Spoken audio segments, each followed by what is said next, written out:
Welcome back to Just a Little Creepy. My name is Tracy, and here's today's story. New York, 1835.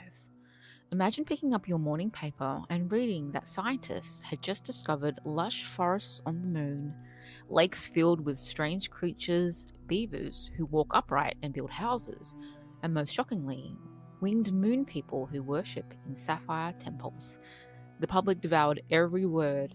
The story swept across the world. And then, the telescope burned down, ending the discoveries in a blaze of mystery. What they didn't know was that it was all a hoax.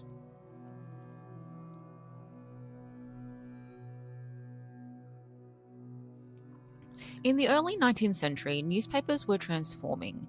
Instead of elite, expensive broadsheets meant for the wealthy, the new penny press made daily news accessible to ordinary people. For just a single cent, readers could get crime stories, gossip, scandals, and sensational curiosities. The Sun newspaper, founded in New York in 1833, thrived in this climate. It had a knack for publishing stories that grabbed attention. Its reporters wrote with color and imagination. They didn't just list facts, they told stories. So, when on August 25, 1835, the Sun announced the first of a six-part series describing extraordinary lunar discoveries supposedly made by astronomer Sir John Herschel, people were already primed to believe. Herschel was one of the most respected scientists of the age, famous for mapping the stars of the southern hemisphere. His name carried credibility. If he had seen life on the moon, who could doubt it? The reports claimed to be reprinted from a scientific journal, the Edinburgh Journal of Science. That journal had quietly gone out of circulation, but most readers didn't know. The combination of authority, timing, and the penny press format made the moon hoax irresistible. Over the course of 6 installments, The Sun laid out a vivid travelogue of the moon. The series was written in the style of a scientific expedition diary, complete with precise measurements, detailed descriptions, and a supposedly neutral tone. The readers were told that Herschel's team had constructed a revolutionary telescope at the Cape of Good Hope in South Africa. The device, powered by new optical principle, was said to be capable of magnifying celestial objects with a clarity far beyond any existing instrument. Through this lens, the moon came alive.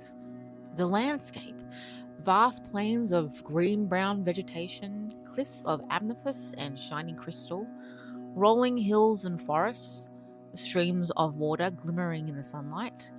For the first time, the barren moon of astronomy was replaced with a living, fertile world.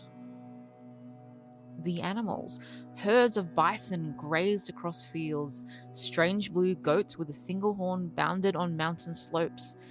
A bizarre amphibian species rolled its spherical body along beaches like living beach balls.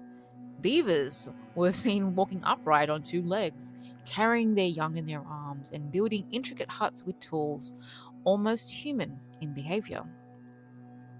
The people. The highlight came when the telescope revealed humanoid figures with copper-colored skin and bat-like wings. They were described as graceful flyers, capable of gliding over the lunar landscape. The articles even claimed to witness them gathering near a sapphire temple, performing rituals. These beings were dubbed the man-bats of the moon. The writing was meticulous, blending scientific jargon with sensational imagery. It wasn't just a fantasy, it was staged as a credible discovery. Crowds rushed by each new installment. Other newspapers reprinted the stories. Booksellers produced pamphlets summarizing the series and sold them for extra profit. Suddenly, the moon wasn't just a celestial body.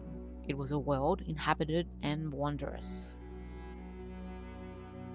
The moon hoax succeeded because it exploited the cultural mood of the time. First, authority. Sir John Herschel's name alone lent the story legitimacy. He was genuinely in South Africa at the time, building an observatory and conducting star surveys. Readers had no easy way to contact him and verify the claims. Second, plausibility. The early 1800s were an age of discovery. Just decades earlier, explorers had returned from the Pacific with tales of kangaroos, platypuses, and other creatures that seemed unbelievable. New technologies like steam engines, hot air balloons, and improved telescopes made people believe that the impossible might soon be possible. If the Earth contained such marvels, why not the Moon? Third, the penny press audience. Working class readers wanted entertainment as much as information. They weren't always skeptical of sources, they wanted wonder. The moon hoax provided a daily spectacle that was fun to believe in. Finally, the style. The articles weren't written like a fairy tale, they were written like a field report. Measurements, optical terminology, mentions of real journals. It was all designed to cloak the story in credibility. The dry technical tone convinced people that they were reading serious science. Like all hoaxes, this one began to unravel. Rival newspapers questioned the authenticity of the supposed Edinburgh Journal reprint. Scholars noted that the optical claims were absurd. No telescope, however advanced, could magnify the moon with such clarity. Still, many readers held out hope until the series itself provided a dramatic conclusion. According to the final installment, the telescope's powerful lens had accidentally focused sunlight, which set fire to the observatory. All further lunar research was destroyed. It was the perfect narrative device. The story ended with a flourish, ensuring that there could be no follow-up. Eventually, the author was revealed. Richard Adams Locke, a reporter at The Sun. Locke had intended the series partly as satire, poking fun at gullible readers and speculative astronomy, but he underestimated how much people wanted to believe. Herschel himself, entirely innocent, was baffled when he began receiving letters asking about his lunar discoveries. He would later complain that the hoax followed him for years, and he had to constantly deny that he had ever claimed to see moonbats. The moon hoax had a massive impact. First, it transformed the sun. Circulation skyrocketed. The series cemented the newspaper as a leader in sensational reporting, and other papers followed its example. The hoax showed that spectacle could sell, and that profit often mattered more than the truth. Second, it blurred the line between journalism and entertainment. Readers had consumed the story both as news and fantasy. This fusion of fact and fiction laid groundwork for later sensationalism, tabloid culture, and even the clickbait headlines of our own era. Third, it created a blueprint for media hoaxes. Take a famous name, add a scientific veneer, feed people what they want to believe, and end the story before it can be disproven.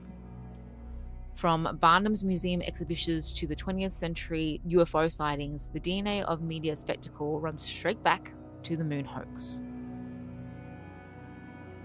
Some of the details are so strange they feel like satire even now. The beavers carrying their babies in their arms, the human-like bat people flying in perfect flocks, the sapphire temple where they supposedly perform ceremonies. The story spread beyond America. In Europe, pamphlets and chapbooks translated the articles into other languages, complete with engraved illustrations. The Italian edition even gave the moon people angelic qualities. For a time, the moon hoax went global. In 1835, the public craved wonder, authority, and spectacle. The moon hoax gave them all these three in irresistible packaging. It's remembered today not just as a quirky moment in media history, but as a warning. It reminds us how easily people can be convinced when a story offers the magic of discovery combined with the weight of authority. And while the printing press carried the hoax across the world back then, today we have something faster, the internet. And it's the same type of cycle, just amplified. Clicks, ad revenue, and engagement often drive sensational stories more than the truth. Viral headlines, doctored images, AI-generated news, and conspiracy theories spread in seconds. The same mix of curiosity, trust in authority, and desire for wonder still drives us to click, share, and sometimes believe the unbelievable. The Great Moon Hoax wasn't really about the moon, it was about us. Our hopes, our gullibility, and our hunger for wonder. Almost 2 centuries later, the tools have changed, but the lesson hasn't.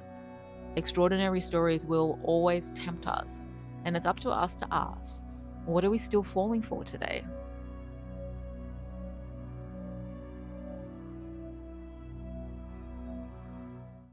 Thanks for joining me for another episode of Just a Little Creepy. I really enjoy finding these stories for you, so if you like hearing them, why not subscribe to my channel, and maybe I'll see you next time.